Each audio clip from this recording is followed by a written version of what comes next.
Salutations, my name is Summer and this is Sterling Reads, and I am not feeling well. I'm not going to complain too much. There's a lot of people who are worse off than I am, and yeah, I'm okay. Anyway, I have so many books I want to talk with you about, so I'm going to try to go through this fast. I am in the 500 book challenge, which the first thing this morning, I got an email from Book Depository. I don't know if you guys have used them, but in the past I have used them a lot because you can choose which edition you like, and I usually like the UK editions better. And I've always been happy with them. You pay full price. They do have some sales, but usually you pay like a full price and it's free shipping. Anyway, I got an email saying that if I add 4 books to my wish list, which is huge, then I will get put in kind of like a raffle, of like a giveaway, and I can win $100 worth of books. So I was like, well, that doesn't count if I was to win because I'm not going out buying books. And I really haven't had too much trouble. I feel like I've just been surrounding myself by a ton of books that I have that I'm excited about to read. So I haven't had, plus I've had a couple people send me some ebooks, gifted them to me, and then I had a friend gift me a book. So it feels like, well, it's Christmas time. So, and I wasn't expecting anything. So it's been so nice. Here's Sterling. He's gonna come up here, and you can't really see him, I guess, but he's my sweet boy. He looks all dusty. What have you been getting into? Anyway, maybe I can, there you guys get to see him, my sweet boy. So he's doing well, as you can tell. Anyway, let me go through these books. I'm sorry I'm scattered. I'm sorry if I mix things up. It's just how it is going to be, and I hope all of you are doing well. So I finished reading Sane Living in a Mad World by Robert Rodell. This is about organic farming. It's about a lot more than that, but organic, that just covers a little bit, But this was written in the 70s, I believe, and still today we're doing these things, pesticides and all that. And that's really frustrating because, I would hope that we would be better about certain things, but what I was reading was like, oh yeah, yep, still happening today. So anyway, but it was good. I enjoyed reading it. A book I loved, which I'm going to take it downstairs to my mom to see if she wants to read it, is My Brilliant Friend by Elena Ferrante. This is the first book in her series. I forget what the series is called.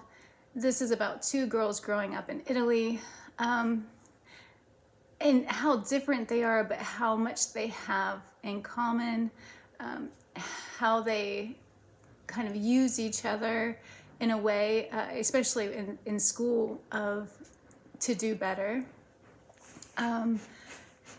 Yeah, it's so good. It feels so real, which, I'm not for sure. I think she might have taken a lot of this from her life, but maybe not. Maybe she's just a great writer. So yeah, it's a fantastic book. And when you get to like the end, one of them has married and the other one, you're thinking about going, who's going off to school, who's going to, it's almost like this other book, An Open Swimmer by Tim Winton that I read. This is about 2 boys in Australia who are making the decisions of one of them is going off to school and the other one is, I'm not sure what he's going to do. Like he's going to be like one of the fishermen, but I don't know. The boys are kind of like on an equal level with everything, but they feel differently. They've had different life experiences. And then there's this old man. It's kind of like a mystery, but then everything kind of comes to light. And the writing, Tim Winton's writing, I think is beautiful. And he definitely makes you feel like, I've never been to Australia, but I get that feeling of I don't know. It's that, I don't know how to explain it. And I'm very scattered. My brain is not working. For the past 3 days, I've been feeling kind of like an airhead. But I really enjoyed that also. Another book that I finished that's heartbreaking. This is The Driest Season by Megan Kinney. And I believe World War II has just ended. This girl, she's like 15, almost 16. First sentence. So this is, I guess, triggers for like suicide. But first sentence, she walks into the barn and her father has hung himself. And so it talks about depression and, she's like, how could he have done that to us? And having to deal with her mother while her mother's grieving and she's grieving, and how they all handle it differently. And the Amish come and help, and I really enjoyed it. I think I'm going to sit that on my niece's shelf.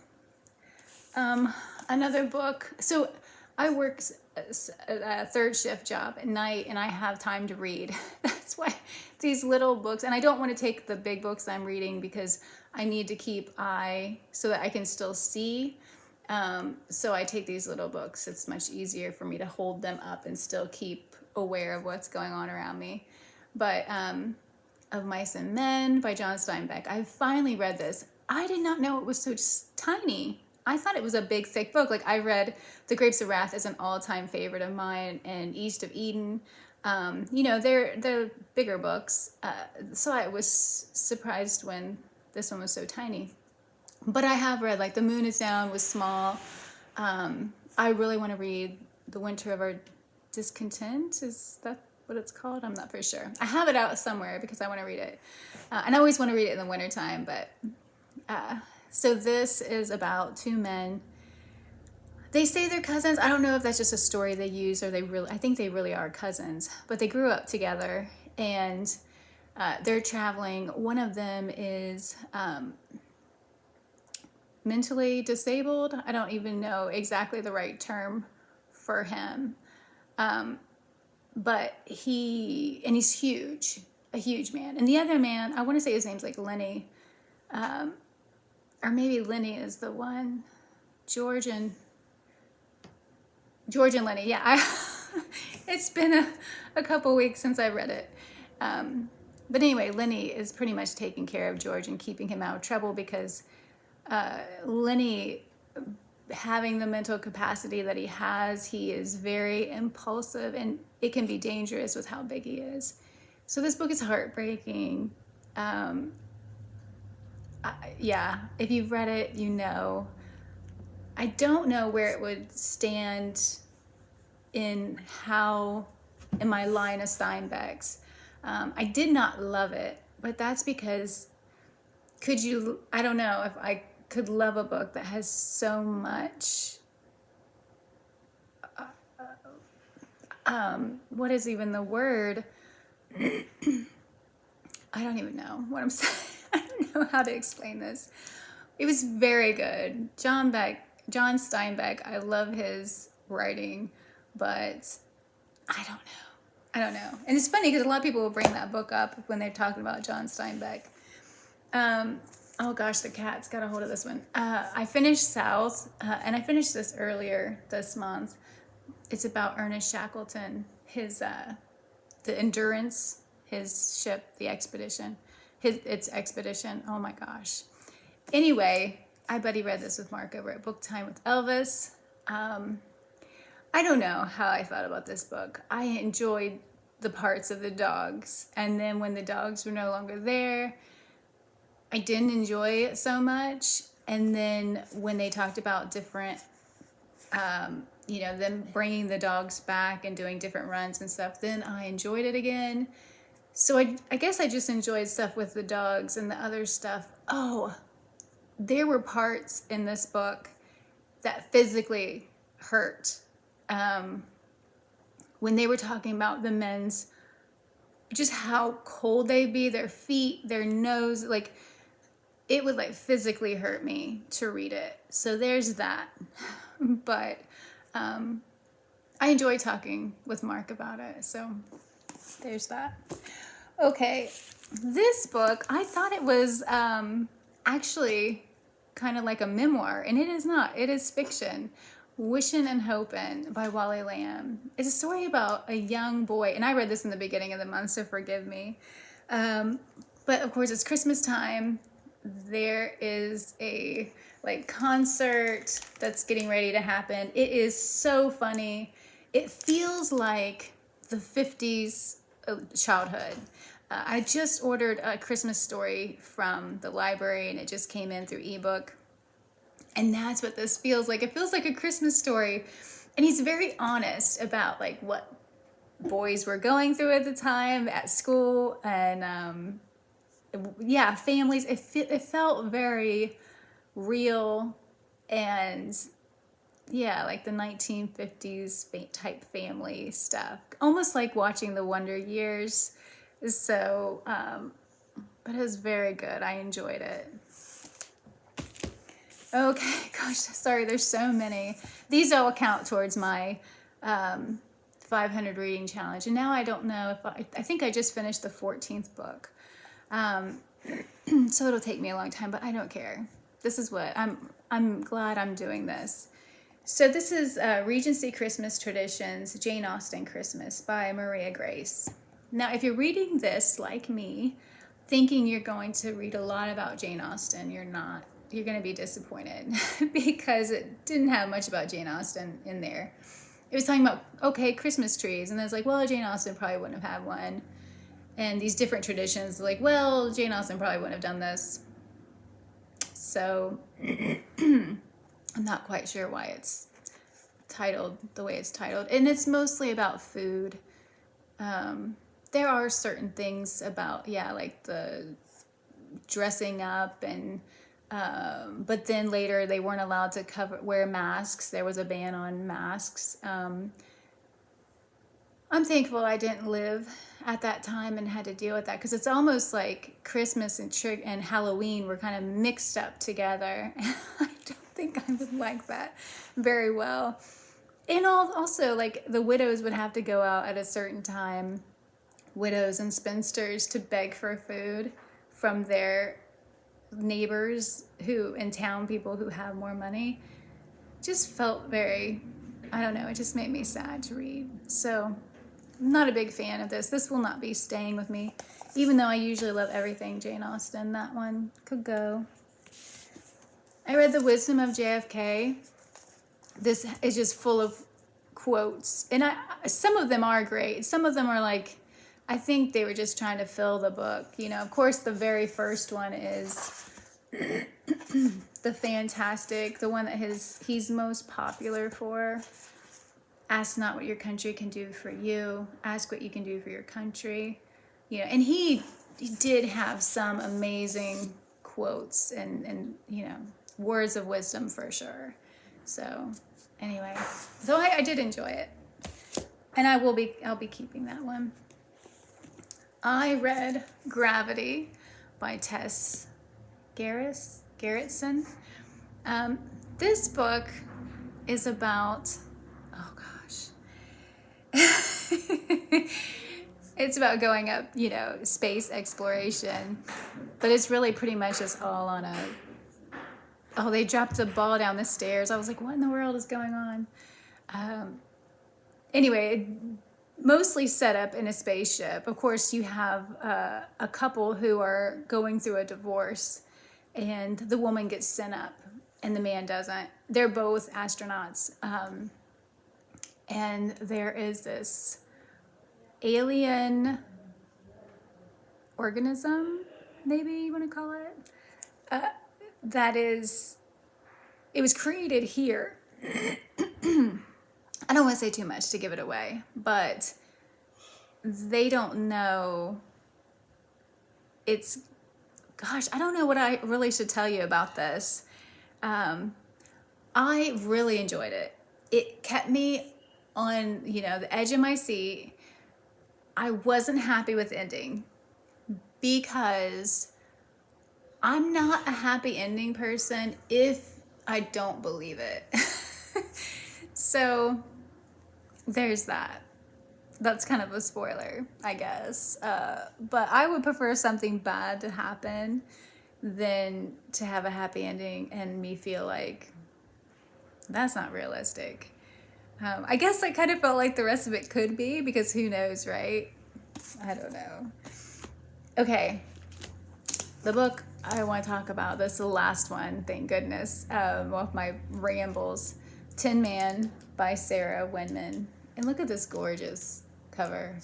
It was I bought it at a library book sale years ago, and just now, that's the great thing about this challenge, just now picking it up.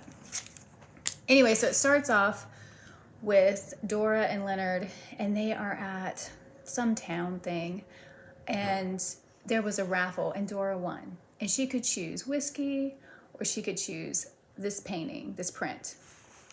And everybody, like her husband, everybody's like, whiskey, whiskey, whiskey. And the lady says, Mrs. Judd, will it be the whiskey? And Dora turned and faced her husband and said, no, I don't like whiskey. I choose the painting instead. It was her first ever act of defiance, like cutting off an ear, and she made it in public. So there's another paragraph that her writing. Okay, so she gets home, and her husband leaves right away. And so she's going home with her painting. So this is her going home.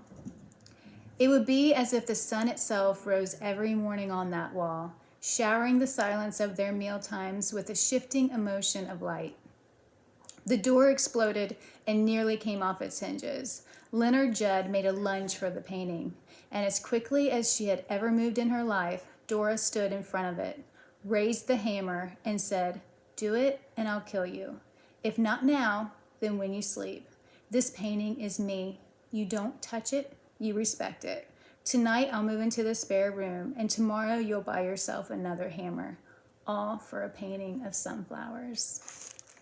It's so good. It's so good. So just in the beginning, it was about Dora and Leonard, and then it goes to her son and his relationships. And this book is about how complicated relationships can be. The beautiful writing follows all throughout the book. I loved it. Absolutely loved it. So I'm reading a ton of stuff. I'm reading a couple of books from the library. I'm reading, oh gosh, I don't know if I can mention everything I'm reading. Right now with Mark over at Book Time with Elvis, we are buddy reading Our Mutual Friend by Charles Dickens, and it's really good. I'm about not quite halfway through, almost. Really enjoying it. I like Charles Dickens this time of year. Blame it on A Christmas Carol, you know. I read that last year again, and I wanted to read it again, but I'm glad I'm reading something new by him. I am reading Captains and the Kings by Taylor Caldwell. This book, I'm about a quarter way through, I guess. This book is the last book I bought because I got it from the library, started it, and fell in love. And so I decided I have to have that book. So this is the last book I bought before I joined the 500 book challenge. This was recommended to me by one of the boys out at where I work, which is so surprising because to think of a teenage boy reading this book, this may be one of the best books I've ever read. My first Taylor Caldwell. I had never heard about her before. So now I want to read everything by her.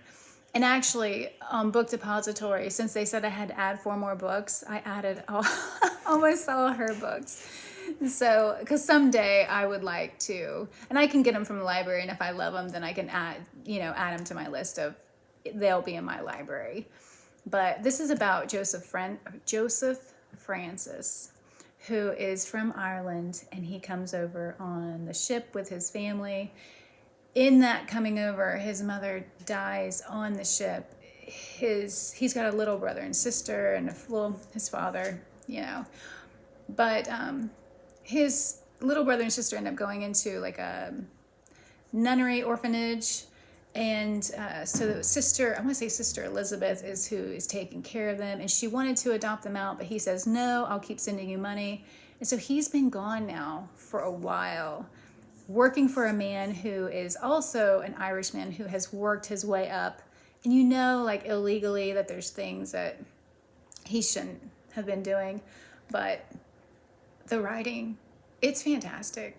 It's historical fiction. I am absolutely loving it. They're talking about President Lincoln right now. It's great. So I started reading The Wish Song of Shinara by Terry Brooks. This is the third book in the series. I have not picked it back up because I'm reading way too many things. But it just continues on with the story. I started the Midwife, just the very beginning. I know, and I've set it aside because this is one that I want to give my main focus to at one point because I'm loving the writing. This is actually a memoir of birth, joy, and hard times, and I know I am going to love this book when I pick it back up. But I want to finish a couple of the other things that I'm reading. This book, so Jane Austen's birthday is this month. It was the 16th. So I wanted to read something that she read.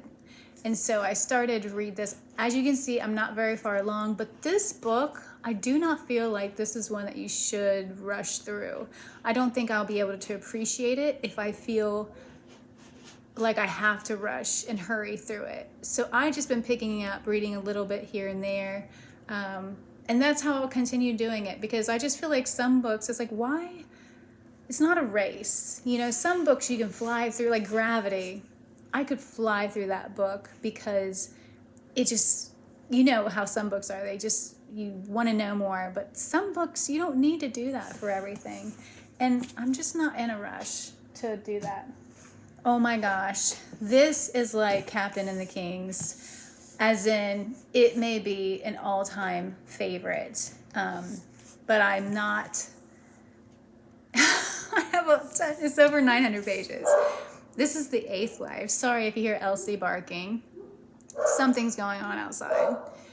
But this is the 8th life by Nino. I looked how to pronounce her name and I forget now. But it's not a difficult name to pronounce. I'm just can't think of it. Okay, so I need to get off of here because that's the last book I wanted to talk about. And the dogs, Michelangelo and Leonardo and Elsie, are all going crazy. Something outside is happening. So I hope everybody has happy holidays wherever you're at. Sorry about the ramble. Yeah, I hope everybody's doing well. And I hope to make videos more often, but I've just been so busy. And I'm enjoying everything I'm reading. I've been enjoying so much. So anyway, let me know what you guys have been reading and how everybody's doing. I hope everybody is well. And thank you so much for watching. Bye.